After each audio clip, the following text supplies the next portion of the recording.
ولی کس کو مانتے؟ اللہ تبارک و تعالیٰ نے 4 کتابیں نازل فرمائی. اللہ دے دیتا حضرت جبریل سب کی چھتوں پہ، اللہ کے فرشتے بارش برساتے ہیں نا، کتابیں بھی برس سکتی تھی نا، چھتوں پہ گرا دیتا کہ لو پڑھو، لیکن اللہ نے کتابیں 4 بھیجی. نبی 1 لاکھ کم و بیش 24,000 عطا فرمایا. فرمایا کتاب پڑھنی ہے اور جب جلوہ دیکھنا ہے تو میرے مصطفیٰ کا دیکھنا ہے. حضور کے نور کی روشنی میں تم نے قرآن مجید کو پڑھنا. تو بھائی سمجھ نہیں، ہمیں آج تک سمجھ نہیں آئی آج تک کہ گاڑی کا پتہ ہے کہ اس کی ہینڈ بریک کہاں ہے، اس کا کلچ کدھر ہے، اس کی فلاں چیز کدھر ہے. پھر بھی ایک استاد پیسے بھی لیتا ہے، 15 دن ساتھ بھی بٹھاتا ہے، پھر طریقہ سکھاتا ہے. جب ایک چھوٹا سا کام بغیر استاد کے نہیں آتا تو دین بغیر استاد کے آ جائے گا. اور دین کے مسئلے باریک یاد رکھیں، شیطان حملے کرتا ہے، باریک بات ہے. تکبر والا جنت میں نہیں جائے گا، ریاکاری والے کی عبادت قبول نہیں ہوگی، حسد والے کے اعمال ضائع ہو جائے، جھوٹ بولنے والے کو حضور نے فرمایا میں اسے مومن ہی نہیں مانتا. اب یہ ساری چیزیں جو باطنی نقص ہے، یہ بیماریاں ہیں باطن کی. آپ اگر دوائی نہ لیں تو آپ کے جسم کی بیماری نہیں جاتی، درویش کے پاس نہ جائیں تو آپ کی روح کی بیماری نہیں جاتی. جھوٹ نہیں چھوٹ سکتا، بدی نہیں چھوٹے گی. ہم نے دیکھا ہے تھوڑی دیر کے لیے لوگ مسجد آتے ہیں، نماز شروع کرتے ہیں، عمرہ کر کے آئے تو شروع ہو گئی، تھوڑا سا حج کر لیا شروع ہو گئی، خدا نہ خواستہ گھر میں کسی کا انتقال ہو گیا تو نماز شروع ہو گئی. تو ٹھیک کریں، لیکن وہ بعد میں چھوڑ جاتے ہیں.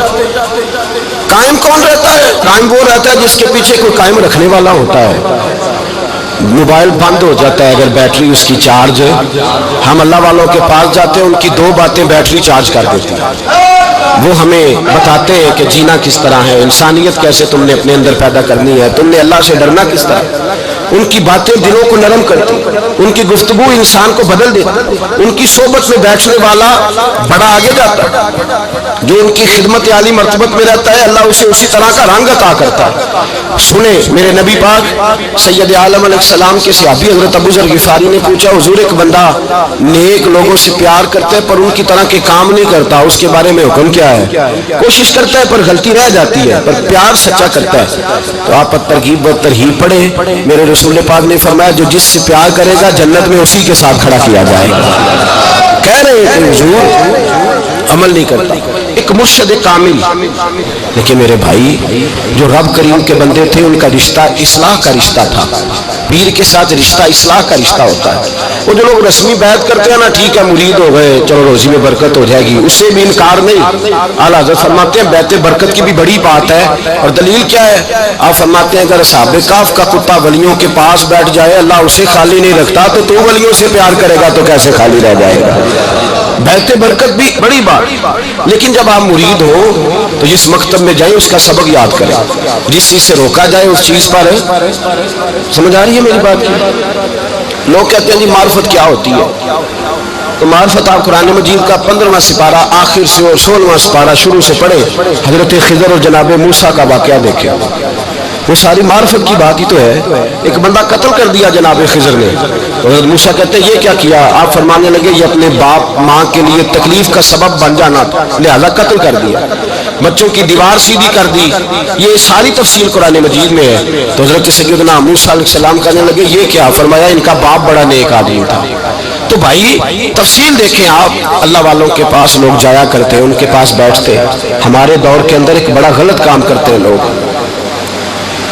ایک تو جاتے نہیں، پیر نہیں پکڑتے، شیخ نہیں پکڑتے. اور حضرت باجید بستامی فرماتے ہیں اگر نیکی بتانے والا تجھے کوئی نہ ہو، تیرا پیر کوئی نہ ہو، تو شیطان تو پھر ہے ہی تیرے ساتھ. بدی پہ تو وہ لگائے گا ہی. اگر نیکی بتانے والا کوئی نہیں تو پھر بدی بتانے والا تو تیرے ساتھ ہے. ہم نے یہ دیکھا ہے، اپنی زندگی کا چھوٹا سا تجربہ ہے کہ جو آ کے مرید ہوتا ہے وہ سارا بدل جاتا ہے. اس کے لیے داڑھی رکھنا آسان ہو جاتا ہے، اس کے لیے درود پاک پڑھنا، چڑھتی جوانی مال دولت سارا کچھ، لیکن اس کے لیے تبدیل ہونا. اور جو لوگ اس طرف توجہ نہیں کرتے، اس معرفت کی طرف رجوع نہیں کرتے، ان کی زندگیاں بیت جاتی ہے ویسے کہ ویسے جاتے، تبدیلی نہیں آتی. تو بھائی اس زمانے کا جرم پتہ کیا ہے؟ ایک تو لوگ اللہ والوں کے پاس جاتے نہیں، یہ بڑی زیادتی اپنے ساتھ کرتے. اور دوسرا دشمنی کرنے لگے ہیں معاذ اللہ.